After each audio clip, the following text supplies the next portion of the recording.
Hey, thanks for dropping by. Really glad you're here. And I thought it was time again to talk about the heart complementing the mind. And if I hear that word mindset one more time, I think I'm going to scream because we're so trained into working from our brain, whereas the heart can complement our minds in a really valuable way. And we've been trained out of it by societal culture, societal structures. How many of you like remember going to preschool or kindergarten and being reprimanded for not staying in the box or for being too emotional? And you were taught to tuck those emotions back in, or in the homes that we were raised in. I know you're probably like me, and there were many times that you got emotional, it wasn't convenient, and you were punished, sometimes brutally, for showing those emotions. So it can be trained out of us. And then you get into a corporate job, and everyone is like Teflon. They're like so shut down and barely allow their workers to know they're even human. Um, so these are some of the ways that societal conditioning teaches us through education systems, through the workplace, and even the media has reinforced a bias. I remember working, I used to be a producer and I helped launch Fox News Channel. And the newscasters used to get really upset, especially the women, because they were trained not to show any kind of feeling as they're reading some pretty horrendous stuff and reporting on some really sensitive issues. And they were reprimanded. They were even, threatened their job security if they showed any kind of, watery emotion in their eye or revealed it.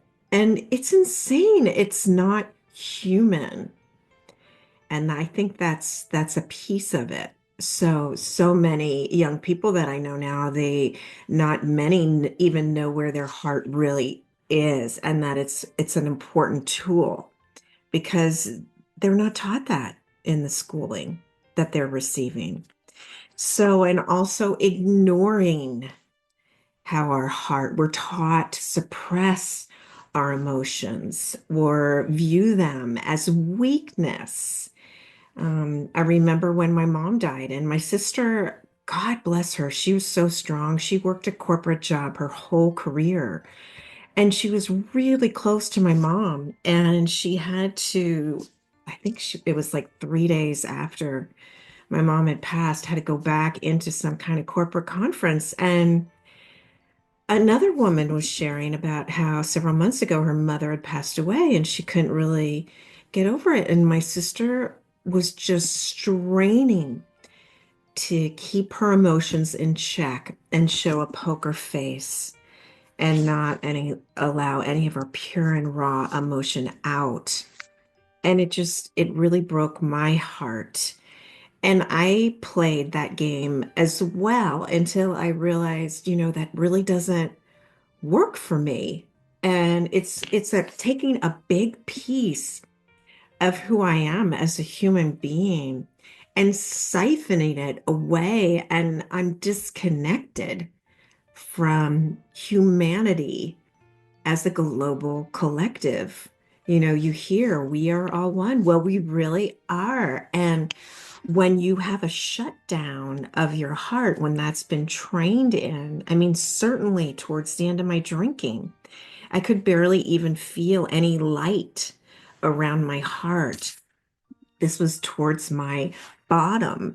And I was drawing to me darkness, people that were not really coming from an authentic place, people that were more fair weather friends and using what they thought I had to give. And I was attracting very unfulfilling, dramatic relationships because I was being inauthentic when it came to how I really felt in my heart.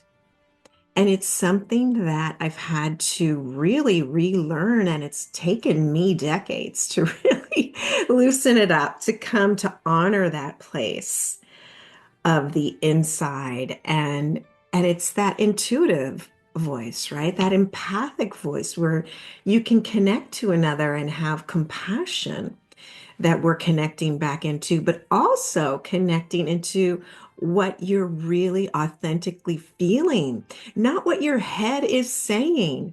I've stayed in so many relationships well past the expiration date because I thought it through with my head and shoved under the nearest carpet what I was feeling in my heart. And the way that we feel in our heart is actually a complement to what we're thinking in our minds. So, with that word mindset, I would love to hear also that the heart is as important, like stopping down, taking time, listening to your heart's wisdom, your intuition, your compassion, and your authenticity to guide your decision-making process, your interactions, and complementing rational thought rather than opposing it. And I found as I've gotten stronger and stronger with identifying and respecting what my heart is sensing, what I am feeling inside, it's been the most valuable connection to really create a life that is rich, that is authentic to the way that I choose to live and what I want to manifest in my life. So many times I just, I wanted to be in with the in crowd. So I pretended I was okay with some really nasty abuse towards myself and me towards others. So the benefit of this heart centered living, where I'm actually giving credence to my heart and stopping down long enough, is my emotional capacity, my intelligence. It increases. I have a better connection with others. I know that intuition. I know when it's time to politely leave the circumstances. I have greater self-awareness and alignment with what my personal values really are. I've shifted my career decisions as a result of really listening to my heart. I'm not rescuing other people as often for their own benefit at the cost of my own. Coming from a heart-centered place is extremely valuable, and it's one of the superpowers that's been trained right out of us. And it's time to step up to that use and abuse. You can also practice living from the heart by giving heart-centered compliments. I mean, it's a really rough time right now. You may be going through extreme struggles. And how nice is it when you're like standing at the checkout and someone authentically says, "Hey, wow, your hair looks amazing. Who does it?" Or, "Whoa, I really like that necklace on you." And you can see how your whole energy shifts, or the energy of the person shifts that you're complimenting, because we want to be recognized and valued at the heart level. So I'm really going to encourage you to stop down and start going into the heart and noticing it. Reflect, speak authentically, and you'll build trust, not just with others. I think that's almost easier for me, but really trusting myself after abdicating to others what my heart was telling me.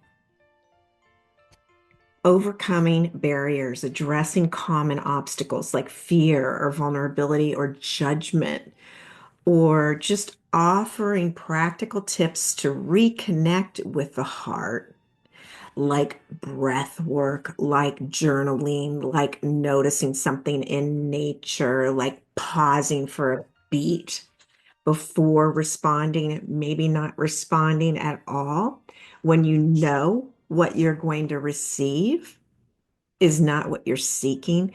These are all really important barriers, boundaries, and practical experiences to delve into so we can connect back into our heart. And it is a balance. I'm not throwing the mind out with the bathwater. We need our brilliant minds for discernment, but we need our hearts just as much. And balancing the head and heart is going to decrease that stress level. It's going to decrease the amount of cortisol your body's producing. And you might even look a little bit more relaxed and younger. When you say, what does my head say? Now, what does my heart feel? You make it two diametrically opposed things. And you may not be able to make instant decisions any longer, and that's okay. That's okay. Just start to practice daily gratitude, daily compliments. When you see yourself focusing on the negative, ask yourself the question, why can't this turn around? Why can't I have a surprise check show up or a deposit show up in my checking account? It's possible.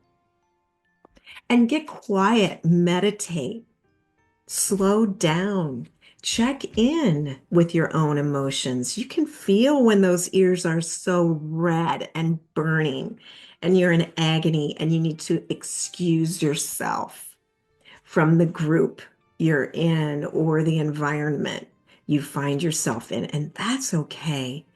This is working towards your freedom. It improves your mental health and your awareness. Make this small shift into heart-centered living, and you will see the difference. And often it happens quickly, can be subtle, but you will see and feel the difference. So I'm going to encourage you to try one heart-based action in each day, just one in the day, stay in the day. What's that going to be? I mean, for me, this morning, waking up, it was a Monday this morning, and that mind chatter was going. The things that I was going to experience today, they were pretty scary, and they made me feel small, and they made me feel fearful, and they made me feel anxious. And I caught it. My mind allowed me to catch it. And I went into my heart and I said, what's the most loving thing I can say to myself right now? I can feel. And it was the exact opposite of the thoughts that were going through my mind. And I just sent love from my heart to my being. And I decided to start the moment over again. And you can too. So be sure to let me know down in the comments what your heart action was for the day. And you can turn it over every day if you like for the next week. Just start practicing. And next time you hear that word mindset, don't forget coming from the heart and allowing the heart to complement the mindset too. You're coming back to your sovereignty and you're coming back to your authentic power, and you'll experience freedom. And then share this with someone else. And when you have that done and you want to do a grounding activation, I'm still offering them. Go to susangold.us if you've never had one. I give them complimentary to you. It's a half-hour session where we just really see where you are. and work to ground you so you feel the soothing and you feel the place where you can actually go into your heart and cognitively access the love and the purity and the insight and the wisdom you have there. So thanks so much for tuning in. Remember, we are in this together. You're doing beautifully. Share this video with someone you think may be helped by it. Be sure you're subscribed. A lot of us aren't subscribed, and it's one of the ways I keep going. It's such a privilege to be here, and take good care. I'll see you next time.